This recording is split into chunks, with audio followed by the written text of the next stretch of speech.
Good morning and welcome back to Log Cabin Firewood. So today on the channel, I'm responding to a comment that I got on a short about the Eastonmade Axis and what it can do filling a tote or doing a third of a cord in a timed manner. Let's see what we can do.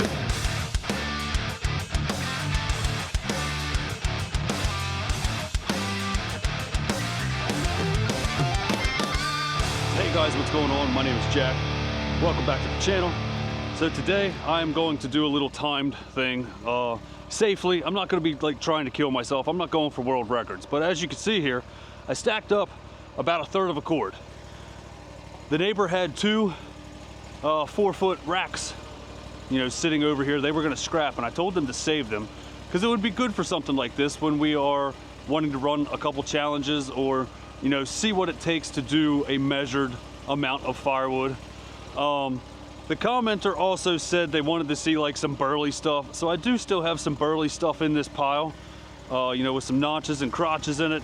So I will also bust that up with the Axis to show that it can do it. The Axis itself is really primarily, I mean, all verticals in general are primarily for making nice, precise splits. While yes, you can use them as a production machine, a lot of people do. I think the vertical is more designed for precision splits, like bundle stuff. But I'm gonna just split this and throw it right in the conveyor and put it right into my trailer because I'm not stacking this stuff into a tote. I'm still building my inventory for Jack's heat before we do anything. But I will, I got my phone, I guess I will put a timer on it, but I will press start on the phone and go to town, I guess, and see what we can get done. And so nobody could say that I'm not doing a third of a cord. I'll show you with a tape measure. This here is actually 4'2" to the top. I went a little bit taller because there is some air gaps in here since it's large rounds. But then this rack here is 4 foot. It's actually 4'3" because it's bowed out, but we'll call it 4 foot. And this one over here is the exact same. This one's not as bad bowed out, so it's 4'2". And then over here we went 4'9". So I actually threw a couple extra pieces on here just to show you, you know, there's 2 4x4 racks here. It's about a third of a cord, maybe a little bit over. It is what it is. So the way I'm gonna run this, I guess I'm not even going to get anything staged. I'll get the conveyor turned on, I'll fire the Axis up where it needs to be, and I'll just start stacking stuff on here. All right, so conveyor's going. Uh-oh, what are we popping for? I don't like that. I don't like when the conveyor makes sounds. Let's see, we go to clock, we go to timer, right, we go to stopwatch, and here we go.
had a little mishap there.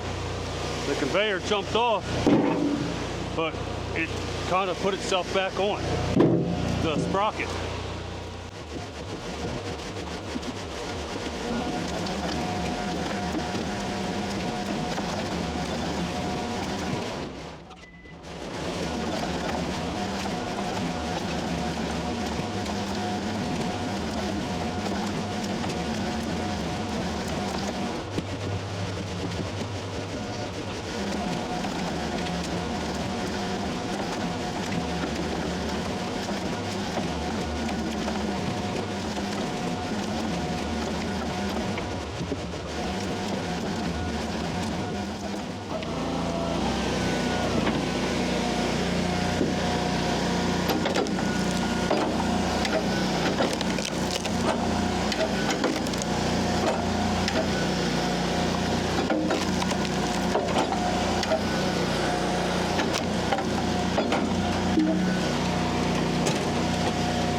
So 27 minutes and 36 seconds. We're gonna call it 27 minutes because there was 30 seconds where I had to go unplug the conveyor because I thought it jammed up. But here's the third of a cord split up into the trailer. And yeah, the Axis is pretty fun to run, but again, this thing can be dangerous. This isn't something you just want to sit there and go as fast as humanly possible with. You know, you got to keep your digits. Somebody called me a male appendage the other day on Facebook because they said I needed a 4 or a 6-way knife on the Axis, and I kindly responded. I was like, no, thank you. I like my digits, and that I have a 4 and a 6-way on my horizontal splitter. And I'm more than content with just having this be the single knife. And then they responded with, okay, I'm a male appendage. And whatever, I guess people are ignorant to the fact of what these machines are designed to do and the capabilities that they have, and how fast this thing really is when you're running it in person. There's not much time when you got a 2-second cycle, you know, going straight down. You don't have much time to get your hands or your digits out of the way, so you got to be sober for one. I would never run this machine while enjoying adult beverages. The horizontal one, yeah, no problem, because you're setting wood in there, and the auto cycle, you know, it's hands-free the way the cradle is designed. So Cut and Dry Firewood asks, I'd like to see some kind of timed run on this machine. Like, what can it do with that gnarly wood you got there per hour? Or maybe just how long to fill a tote. So that's why we just did this run of a third of a cord, was for Cut and Dry Firewood. They asked a question on my short. I will tag them in this video, that way they can check this out. So Cut and Dry Firewood. Now I'm going to go through and throw a couple of these gnarly pieces of the birch that I have up on the table, and we'll split through some of these that have crotches and notches for you.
Maybe I should have moved the camera so I could have used the log clip for this one.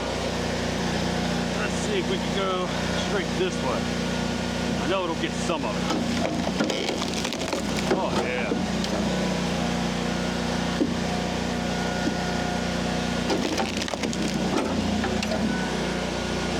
There you go, straight through it. I don't know how much more gnarly you'd like me to get with this.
Kick out on you, splits just as well that way. You can come back and finish it.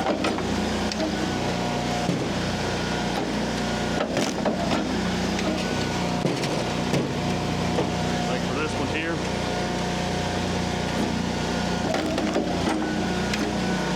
Flip her up, finish it.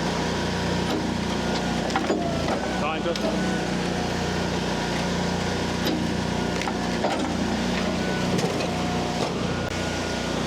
Last one I got this big crotch. Right through it.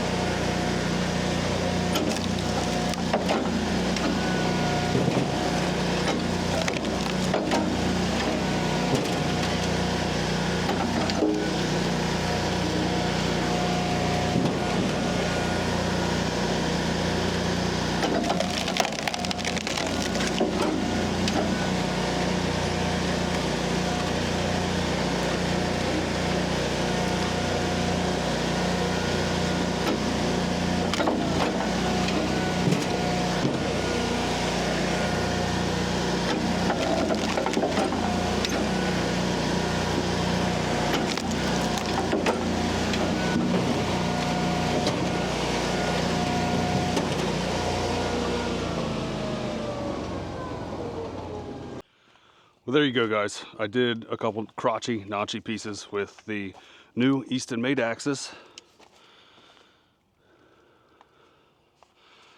And I got a third of a cord split in 27 minutes. Now, could I do that faster? Yes, absolutely. But to do this without losing digits, you don't want to rush with a vertical machine. I don't care what vertical machine you have. You don't want to get in a rush. You know, I make money with these things. If I lose one of these, I'm going to be out of money. So I have to play it safe. 27 minutes. I'm not even going to put a challenge out there to try and beat me. I don't want you to beat me. And again, I did have that issue with the conveyor. This thing, I don't know. I feel like the chain has too much slack in it, and I don't really have much more. I mean, look at it. And that's what's happening. You see how the one piece here is getting kicked out? I'm throwing wood in here and it's kicking the chain over. And the paddles are getting stuck, and when it gets up to the sprocket, it's just kind of walking itself off the sprocket. It's probably something I can fix. I just need to actually come out here one day where I'm not rushed and I actually have some time to figure stuff out. But again, cut and dry firewood. Thank you for the good question and comment, and you made it into this video. Hopefully you see this and you comment down below. Everybody, have a great day. Thank you so much for watching, and I'll catch you on the next one. Take care of each other.